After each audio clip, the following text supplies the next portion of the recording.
uma dúvida muito comum quando a gente está se formando, Lu, é: será que eu abro uma PJ ou não? Será que eu vou ter que ir lá fazer minha carteira para assinar ou não? Se você já teve essa dúvida também, fica aqui no vídeo que hoje nós vamos falar um pouco para vocês sobre os vínculos dos médicos.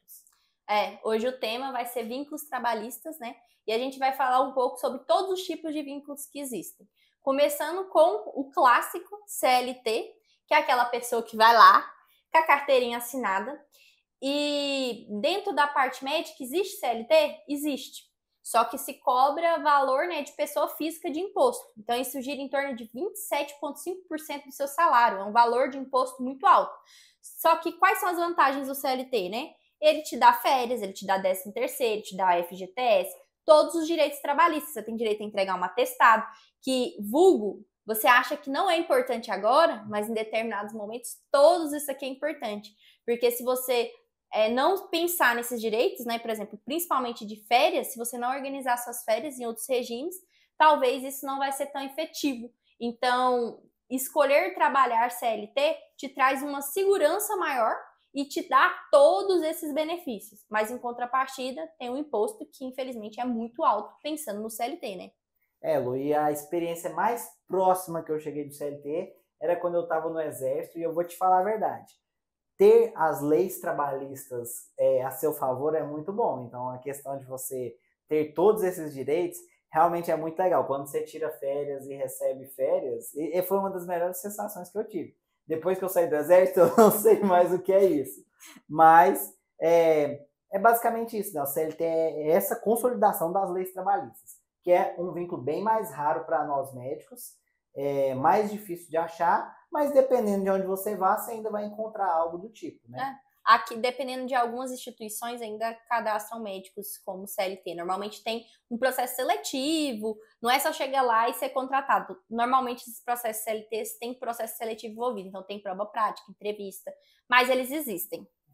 E aí, depois do CLT, vem outro, que esse todo mundo já conhece mais, que seria o concurso público, né? Os trabalhos por concurso.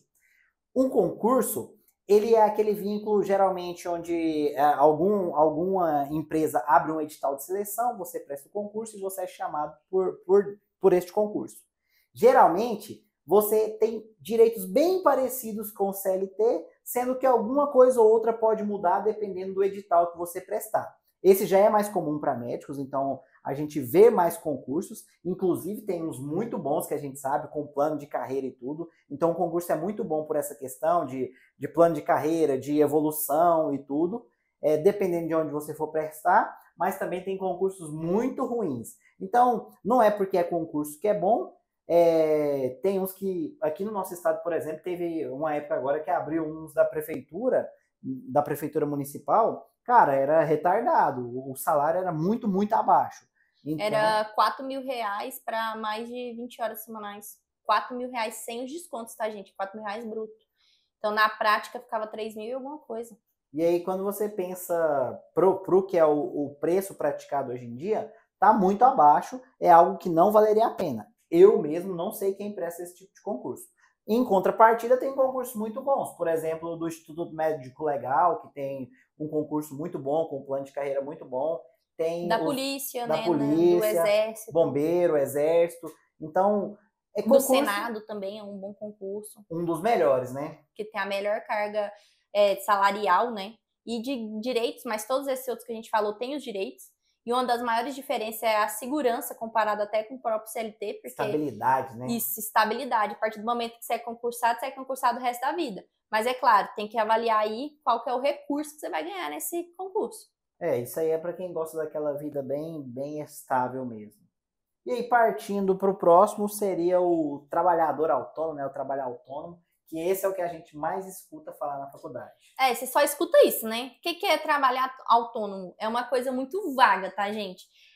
Normalmente o autônomo ele está muito vinculado à parte de consultórios, então não é muito específico para o recém-formado. Ele é um médico que ou ele vai ter que ter uma PJ própria ali para trabalhar, prestar serviço para algum lugar, ou ele vai prestar serviço para um hospital, né? Ou ele vai prestar serviço ali para a cooperativa, convênio. ou para um convênio, ou até para um paciente específico. Quando você presta serviço como autônomo, você presta como pessoa física, então o imposto ainda é lá em cima. Como você presta como pessoa física, você não emite uma nota especificamente, você vai emitir a RPA.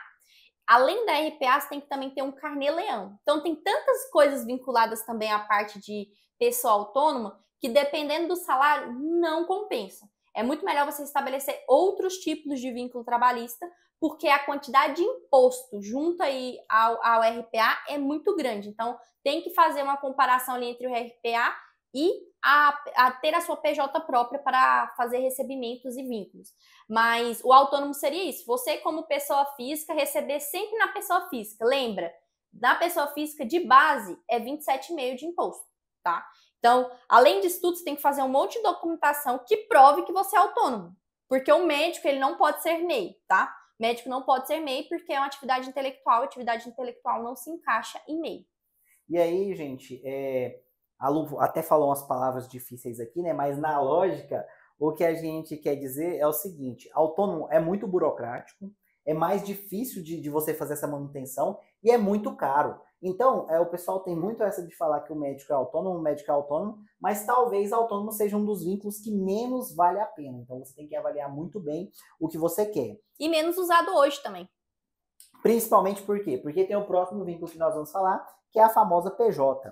E aí a PJ a gente entra em um universo. PJ que se refere ao CNPJ, que é quando o médico abre uma empresa e a partir dessa empresa ele presta serviços médicos. Se você, de certa forma, continua sendo independente, então você seria autônomo, mas você tem um regime em que você pode descontar impostos de uma maneira melhor. Você pode fazer uso da elisão fiscal, que seria essa atividade de você pagar menos impostos de maneira legal.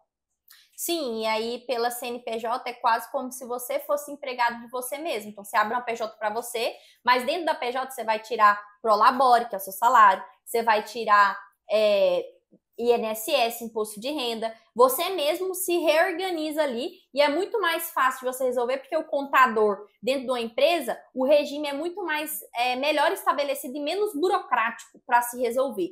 E sem contar que tem alguns benefícios de imposto, principalmente para uma empresa pequena. Então, por exemplo, a gente aí como médico que pensando em faturar muito, né? Que é 360 mil dentro do Simples Nacional, aí em um ano, 361 mil em um ano, tá, gente? Você paga aí 6% de imposto. Então, tipo assim, é super flexível pra gente. E é claro, existem outros regimes dentro da PJ, como o Mascote falou.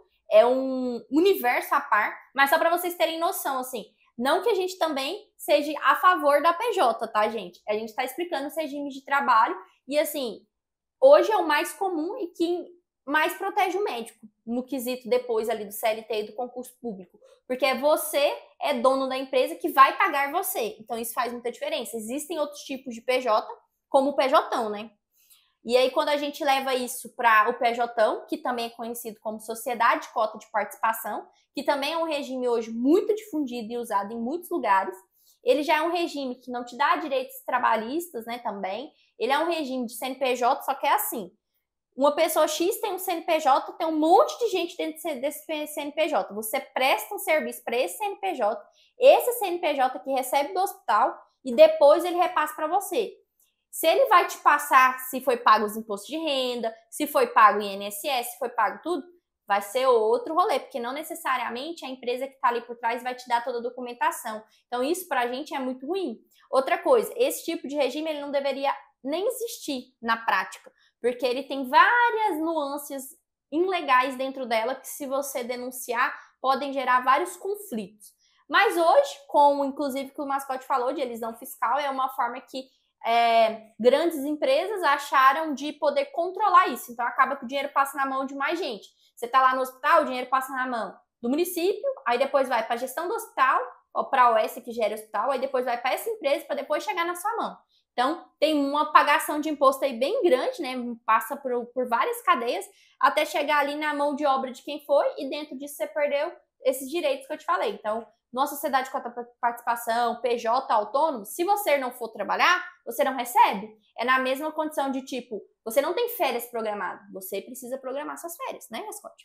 você acaba trabalhando como um agente independente, você se torna um prestador de serviço. Então, como prestador de serviço, se você não presta o serviço, você não recebe. Então, tô doente, não tô nem aí, alguém tem que prestar. E o pior de tudo é que se você não puder prestar e a empresa não arrumar alguém, você tem que arrumar alguém. Porque se você não for, você responde também perante o conselho por essa atitude, né? Você abandonou aquela atividade, mesmo doente. Só que isso aí são muitas nuances que a gente tem que avaliar.